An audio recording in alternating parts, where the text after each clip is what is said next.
বা জান্নাতীদের মধ্যে এই উম্মতের মানুষের সংখ্যা বেশি হবে, তবুও নবী সাল্লাল্লাহু আলাইহি ওয়াসাল্লাম বলেছেন যে আমার উম্মত 73টা দলে ভাগ হয়ে যাবে। বনু ইসরাইল 72 দলে ভাগ হয়েছিল। ওয়াতাফতারিকু উম্মতি আলা 73 মিল্লা, আমার উম্মত 73টা দলে ভাগ হয়ে যাবে। কুল্লুহুম ফিন্নার, প্রত্যেকটা দলই যাবে জাহান্নামে, ইল্লা মিল্লাতান ওয়াহিদা, একটা মাত্র দল ছাড়া। কিলা মান হিয়া ইয়া রাসূলুল্লাহ, বলা হলো তারা কারা হে আল্লাহ রাসূল সাল্লাল্লাহু আলাইহি ওয়াসাল্লাম? নবীজি বললেন মা আনা আলাইহি ওয়া আসহাবি, আমি যার উপরে আছি, আমার সাহাবীরা যার উপরে আছে।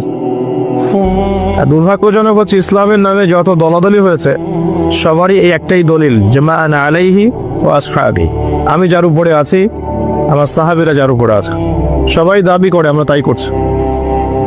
কেন বেশিরভাগ মানুষ জাহান্নামে যাবে? একটা উত্তর আমরা পেলাম, চোখ দিয়েছি দেখেনি, কান দিয়েছি শোনেনি, কলব দিয়েছি উপলব্ধি করেনি।